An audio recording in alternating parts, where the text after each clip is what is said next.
man can pull off the most amazing feats when odds are stacked against him. I mean, how else can you explain a double amputee climbing some of the highest mountains in the world? But there is one important part here that we cannot ignore in the stories of perseverance when we talk about the likes of Sajjad Salarvan, the aforementioned double amputee who climbs mountains and runs tracks at amazing speeds. The prosthetics that make them all possible.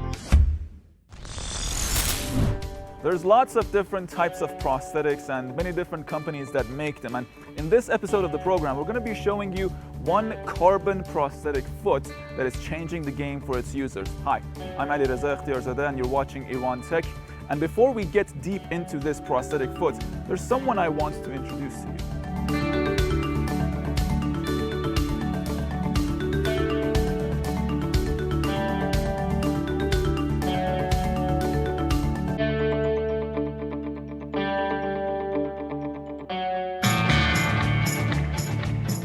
This is Azadeh Motawallizadeh, one of the people who's been using the carbon prosthetic foot made by CGS. Let's see what it has enabled her to do.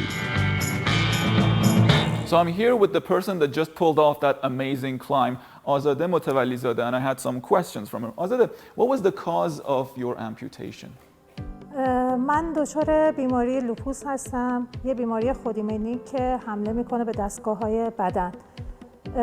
این بیماری حدود 3 سال پیش فعال شد، باعث آمبولی شدن یا لخته شدن خون توی رگ‌های پا شد و بعد از حدود 1 ماه تلاش نتونستن باز کنن و نتیجه آمپوتیشن شد. And could you tell me about the first time that you used this prosthetic foot to walk?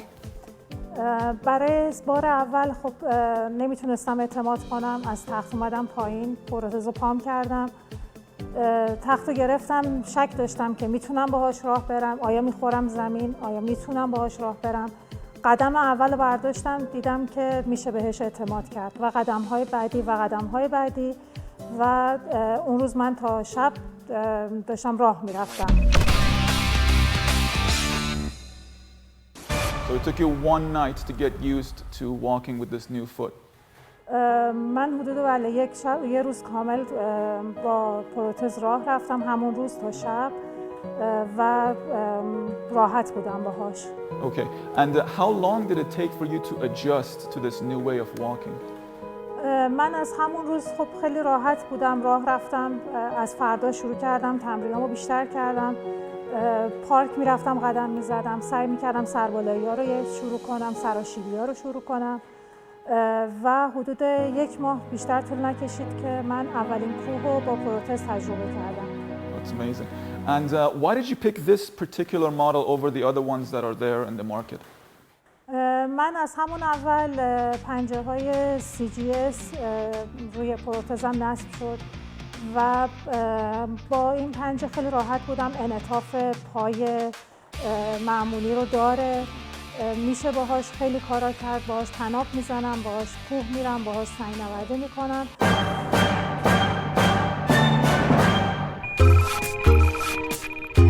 So just tell me about your overall experience over this past around 3 years that you've been using this prosthetic foot. توی این 3 سال تجربه که من از پروتز دارم، خب اول که مطمئناً هیچ پایی مثل پای خود آدم نمیشه، ولی وقتی همچین اتفاقی میفته آدم سعی میکنه بهترین گزینه و نزدیکترین گزینه رو به پای سالم بگیره و پنجه‌های CGS و سوکت هایی که از کلینیک های خوب گرفتم باعث شد که این 3 سال تجربه سختی نسبت به پروتز نداشته باشم.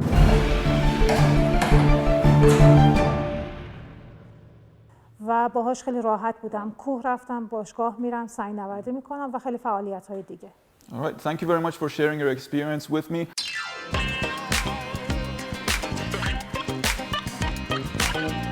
I want to know more about the story behind this prosthetic foot, so I'm going to have a chat with the founder of the company at a different location. The technology required to manufacture carbon prosthetic feet is exclusive to 7-8 countries in the world, and the technology required to manufacture sports-focused carbon prosthetic feet is exclusive to 4, with Iran being one of them. And the story behind how this product came to fruition and the story behind the company is quite an interesting one. Apparently, at the time when the founders decided to embark on this project, there wasn't even the technology to manufacture the screws to put together the parts, let alone the science of composite material. But through sheer force of will and perseverance, they managed to get to where they are right now. But enough from me, now it's time to hear the story from the CEO of the company, Dr. Hamidreza Moghadabed. Dr. Moghadabed, it's a pleasure. I've seen your work on TV. I'm a big fan, and I definitely have some questions for you. My first question is, I want to hear from your own words the story behind the company, how you and Dr. Nasr embarked on this project. سال 91 ما شرکتمون رو تأسیس کردیم و بعد از شروع کردیم به فعالیت‌هایی تو بحث کامپوزیت ها و بعد از اینکه یه سری پروژه ها رو جلو بردیم، آقای دکتر نصیر ایده به ذهنشون رسیده بود در مورد پنجه های کربنی و به من گفتن که اون پروژه هایی که داریم رو بذاریم برای دنیامون و اینو بذاریم واسه آخرت و ما شروع کردیم رو تحقیق روی بحث پنجه های کربنی و تونستیم بعد از حدود 6 ماه به بحث تکنولوژی ساخت پنجه های کربنی دست پیدا کنیم. Right, and so what am I looking at here? Can you tell me a little bit about the PROSTHETIC lineup? حتما. پنجه های کربنی جایگزین مچ پای افراد قطع شده هستند و این پنجه ها باعث میشن که افراد بتونن فعالیت های روزمرهشون رو خیلی بهتر و با محدودیت کمتر انجام بدن، بتونن ورزش کنن، بتونن فعالیت های روزمره و ورزششون رو در کنار هم داشته باشن. And there are two different lineups. How many models are there? بله، ما 2 قسمت پروتز پنجه داریم و به 2 قسمت تقسیم میشه: پنجه های فعالیت های روزمره و پنجه های ورزشی. پنجه های اورجینال مال پنجه های جزء پنجه های روزمره است و پنجه مولتی اسپورت مال پنجه هاییه که مخصوص فعالیت های ورزشی حرفه‌ای.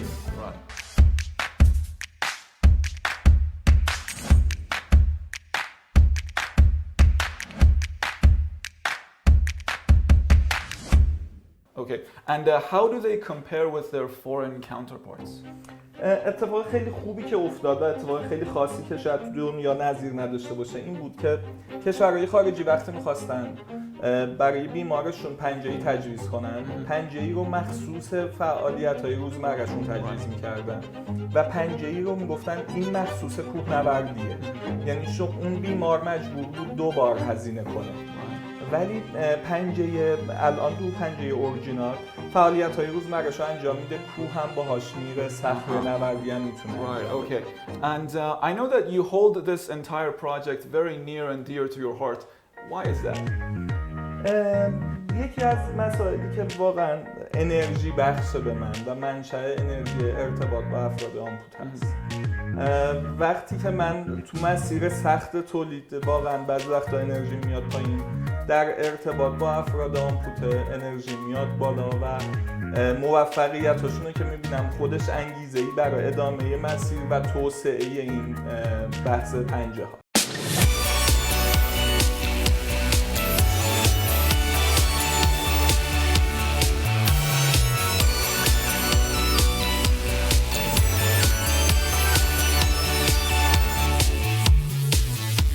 And how do you think this entire lineup has affected their lives?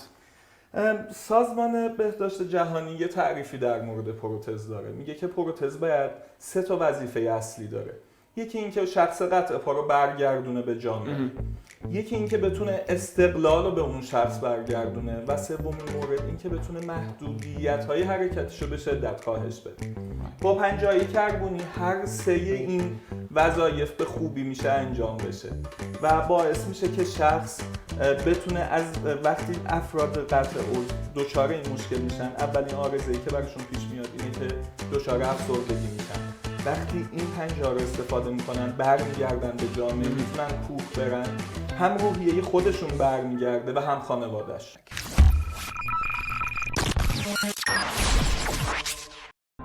So I'm here with Dr. Mousavi, the prosthetician of the company, and my question to him is, Doctor, how does this whole ensemble work?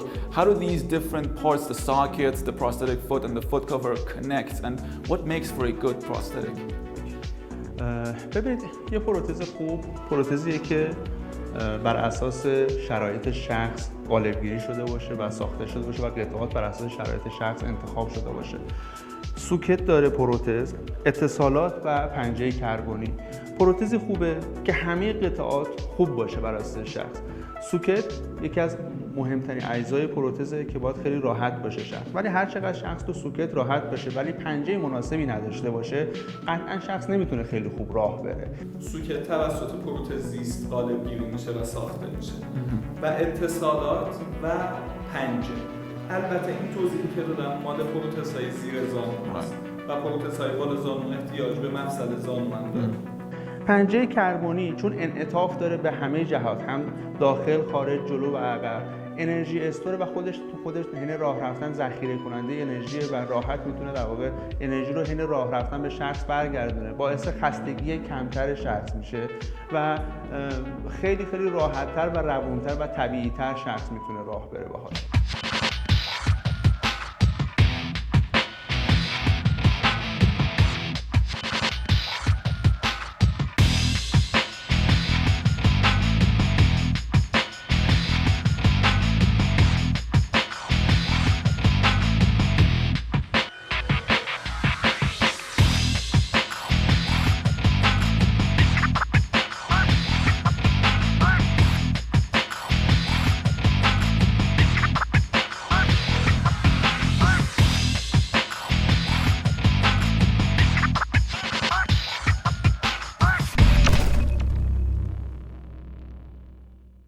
How is this model that you have managed to manufacture different from older version or other non-carbon prosthetic feet?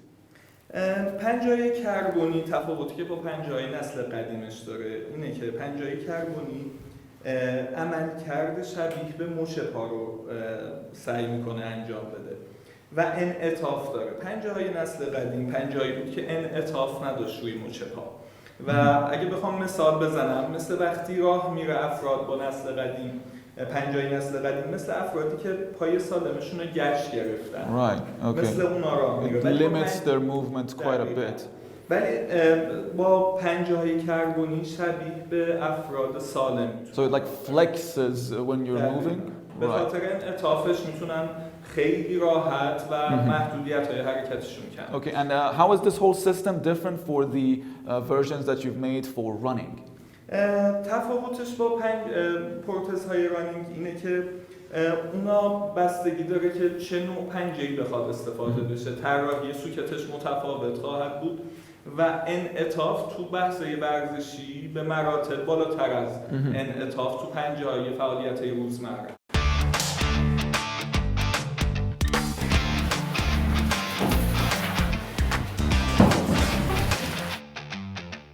I think I've noticed in these sports versions that there are no heels at the back of the foot. توی پنجه‌های ورزشی ما دو قسمت داریم. یه سری پنجه‌ای که پاشنه داره و یه سری پنجه‌ای که پاشنه نداره. بستگی داره به ورزشی که میخواد اون شخص آمپوته انجام بده. مثال میزنم. اگر میخواد پینگ پونگ بازی کنه یا تنیس نیاز به پاشنه داره. ولی وقتی میخواد که بدوه اون دیگه نیاز به پاشنه نداره. So for the constant movements like running, you get the ones with no heels, but when you have to stop for a second or two, you need to get the ones that has heels. دقیقاً. تو ورزشایی که نیاز به تکیه گاه هست ما پاشنه میخوایم. باید پروتزی باشه که پاشنه داشته باشه. When it comes to inspirational stories, I can't think of too many that will top the ones that I saw and heard today. The story of a woman who had to go through the traumatic experience of having one of her feet amputated and then bouncing back by becoming a rock climber, of all things. The story of a man who managed to beat the odds and create a company out of nothing with his sole drive being helping other people. And in the end, he did manage to help those around him with creating this amazing product. Now, these stories will forever be etched in my mind, and I hope they have been inspiring for you too, but that's all the time we've had for in this week's Iran Tech. I'll see you all next week.